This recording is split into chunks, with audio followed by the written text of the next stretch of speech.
Hello everyone, আসসালামু আলাইকুম। কাছে দূরে দেশ ও দেশের বাইরে যে যেখান থেকে আজকের ভিডিওটা দেখছো সবাইকে জানাচ্ছি এআর কুকিং হাউসের পক্ষ থেকে স্বাগত।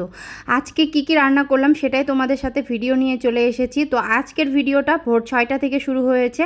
তো এখানে সকালবেলা চিংড়ি মাছ নিয়ে এসেছিলো, আমি সেগুলো কুটে বাছে ধুয়ে নিয়েছি। এখন সেগুলো আমি রান্না করব। তো আমি তেল দিয়ে দিলাম প্যানে, দেওয়ার পরে পেঁয়াজ দিয়ে দিলাম। তো এই চিংড়ি মাছটা আমি দো পেঁয়াজি করব। তো দো পেঁয়াজি করার জন্য এই চিংড়ি মাছটাতে কিন্তু একটু পেঁয়াজের পরিমাণটা বেশি দিতে হবে। তো পেঁয়াজটা হালকা একটু ভেজে নিয়ে আমি এখানে একটু কাঁচা মরিচ দিয়ে দিয়েছি। দেওয়ার পরে আমি এখানে চিংড়ি মাছগুলো দিয়ে দিলাম। তো চিংড়ি মাছগুলো দিয়ে দেওয়ার পরে আমি আস্তে আস্তে সব মশলাগুলো দিয়ে দিব আর মাছটাকে এভাবেই কষাবো। তো এই তো আমি আদা রসুন বাটা দিয়ে দিলাম এক চামচ করে। আর এখানে ধনিয়া গুঁড়া, জিরা গুঁড়া, হলুদ গুঁড়া, মরিচ গুঁড়া সব কিছুই আমি দিয়ে দিব। তো আসলে এগুলো কেন রান্না করা হচ্ছে সব কিছু তোমাদের সাথে শেয়ার করতে চলে আসলাম। বাসায় চলে আসছে মেহমান, যার কারণে সকালবেলা এগুলো রান্না করছি। আর এগুলো রান্না করে আবার একটু আমরা আজকে বাইরে যাব। তো এই তো আমি রান্না করছি, আমার ভাইয়ের বউ আসছে আর তাদের দুটো বাচ্চা আর আমার ননদ আসছে। তো যাই হোক, এগুলো রান্না আমি শুরু করে দিয়েছি সকালবেলা করা। তো চিংড়ি মাছটা এইভাবেই আমি রান্না করি, একটু দো পেঁয়াজি করে রান্না করি। তো এখানে হলুদ মরিচ সব কিছুই দিয়ে দেওয়া হয়েছে। এখন লাস্ট মুহূর্তে একটু জিরা গুঁড়া আর ধনিয়া গুঁড়া দিয়ে দিলাম, দিয়ে এটাকে ভালোভাবে কষাবো। তো একটা মাছ অনেক বড় ছিল, আসলে অনেক সবগুলোই প্রায় বড় ছিল। তো ওই মাছটার আর আমি তার যে মানে ডানাগুলা ছিল সেগুলো আমি ছুটাইনি, ওইভাবেই রাখে দিছি। তো এইভাবেই কষাচ্ছি। তো ভাবতেছি যে এই মাছটা এইভাবে দিলাম আরও তারা যে কি বলে। তো যাই হোক, এভাবে দিয়ে দিয়েছি, মানে এইটাকে একটু অন্যভাবে রাখার চেষ্টা করছি। তো এইভাবে আমি মশলাগুলো সব কিছু দিয়ে মাছটাকে কষানোর পরে এখানে পানি দিয়ে দিলাম। পানি দিয়ে এখন ঢাকনা দিয়ে ঢেকে দিয়ে দিছি। চিংড়ি মাছ কিন্তু এভাবে দো পেঁয়াজি করলে অনেক ভালো লাগে। তো এই তো একদম রান্নাটা একদম প্রায় কমপ্লিট। তো একটু আমি নাড়াচাড়া করে নিচ্ছি। আর এইটুকু কিন্তু নামাতে এইটুকু ঝোল টেনে নিবে। তো এই যে দেখতে পাচ্ছ লাস্ট লুকটা এটার। তো বন্ধুরা, এটা কিন্তু হয়ে গিয়েছে, আমি এখন ঢেলে নিচ্ছি। তো এই তো দেখতে পাচ্ছ এটা ছিল যমুনা নদীর চিংড়ি মাছ। আর এই চিংড়িগুলো কিন্তু খেতে অনেক মজা লাগে, অনেক টেস্টি হয়, খুব লোভনীয় হয়েছে দেখতে পাচ্ছ। আর সত্যিকারের অর্থে রান্নাটা অনেক টেস্টি হয়েছিল বন্ধুরা। তো তোমাদের কাছে কেমন লেগেছে অবশ্যই তোমরা কিন্তু কমেন্ট বক্সে জানাবে। আর এই চিংড়ি মাছটা এইভাবে রান্না করছি, সবাই খেয়ে তো অনেক প্রশংসাই করেছে যে না আসলেই অনেক ভালো হয়েছে। তো দেখতে পাচ্ছ আসলেও অনেক ভালো হয়েছিল, কালারটা অনেক কালারফুল হয়েছিল। তো এইদিকে আমি আরেকটু মাংস রান্না করব, গরুর মাংস। তো এর জন্য আমি প্যানে পেঁয়াজ মরিচ তেজপাতা দিয়ে দিলাম, একটু জিরা ফোড়নও দিয়ে দিচ্ছি এখানে। তো আমি মাংসটা রান্না করার জন্য মাংসটাকে ধুয়ে সব কিছু মশলা দিয়ে আমি ম্যারিনেট করে রেখে দিয়েছি। তো সেটা আর ভিডিও তোমাদের সামনে করিনি। তো এই তো ম্যারিনেট করা মাংসটা আমি এখানে দিয়ে দিলাম। তো সব কিছু দিয়ে আমি এভাবে ম্যারিনেট করে রেখে দিই 1 ঘন্টার জন্য। আর এইভাবে মাংসটা রান্না করলে কিন্তু খেতে অনেক ভালো লাগে। আর পরে তখন শুধু আমি একটু পেঁয়াজে আর একটু জিরা আর তেজপাতা দিয়ে ফোড়ন দিয়ে দিই।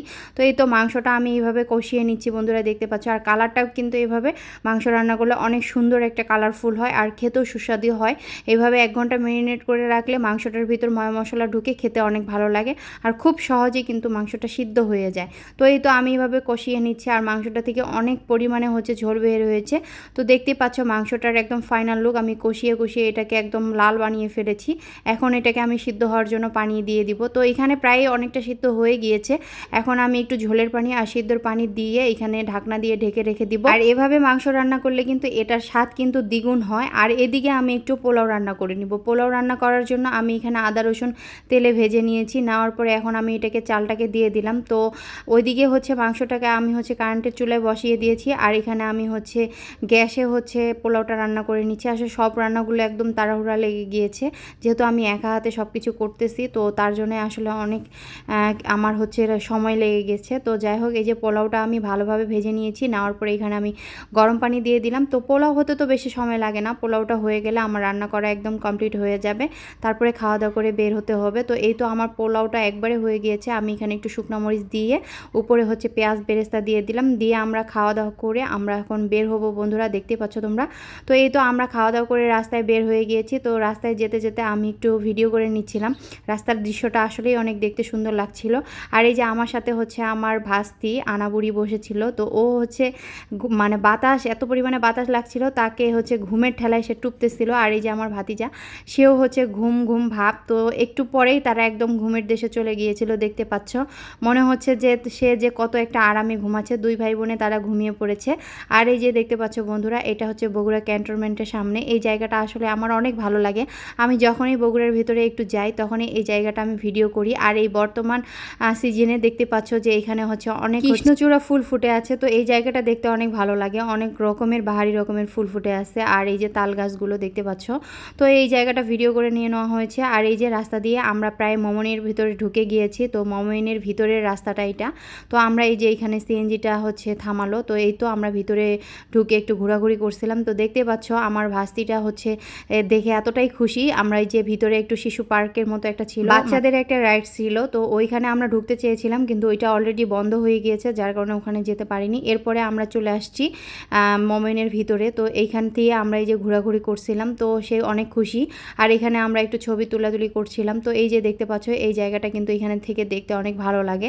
মানে এটা একটা ব্রিজের উপর থেকে নদীর নিচে হচ্ছে একটা বিচ তৈরি করেছে, সেটা অনেক ভালো লাগে। আর এই যে চলে আসছি আমরা এখানে মাঠটাতে একটু বসার জন্য। আর এখানে বিকাল টাইমের পরিবেশটা কিন্তু খুব ভালো লাগে। আর এখানে হচ্ছে হেলিকপ্টার থামে। তো এই তো সব কিছু মিলিয়ে অসাধারণ একটা ভিউ ছিল। আর এই দিন যেদিন আমরা গিয়েছিলাম সেই দিনের হচ্ছে বিকালবেলাটা অনেক ঠান্ডা আবহাওয়া ছিল, আসলে অনেক ভালো লাগতেছিল। আর এই যে সূর্যটার দৃশ্যটা কত সুন্দর লাগতেছে দেখতে পাচ্ছ, আমি একটু ভিডিও করে নিয়েছি। আর এই যে আমার ভাস্তিকে হচ্ছে ছবি তুলে দিচ্ছে, তো ওর ছবি তোলা নিয়ে ব্যস্ত ছিল। আর এইদিকে এই যে ছবি তুলে দিচ্ছে আমার ভাই আর আমার ভাইয়ের বউকে। তো এদিকে আনাবুড়ি একটু হচ্ছে মন খারাপ করছিল। তো যাই হোক আমরা এখন সব কিছু মিলিয়ে এখন খেতে চলে আসছি। সবারই নাকি ঘোরাঘুরি করে অনেক খিদা পেয়েছে। তো যাই হোক খিদা পেয়েছে, এদিকে আমাদের অনেক টাইম লেট হয়ে গিয়েছে। এখন এখানে আমাদের পিৎজা দিয়ে দিয়েছে। তো পিৎজাটা দেওয়ার সাথে সাথে আমরা পিৎজা খাওয়া শুরু করে দিয়েছি। আর বাকি সব খাবারগুলো যে ছিল সেগুলো আমি আর ভিডিও করতে পারিনি, কারণ ওগুলা পিৎজাটাই আগে দিয়েছিল আর বাকি খাবারগুলো একটু দেরি করে দিয়েছিল। তো আমরা এটা পেয়ে এটাই খাওয়া দাওয়া শুরু করে দিয়েছিলাম। তো বন্ধুরা সব মিলে ভিডিওটা আসলেই অনেক ভালো ছিল। আর তারা চলে গিয়েছে এই ভিডিওটার করার পরের দিন, তো আসলে অনেক খারাপ লাগছিল। আর এই যে বাসায় এসে তার জন্য একটা কেক অর্ডার দিয়েছিলাম, এটা হোমমেড কেক ছিল।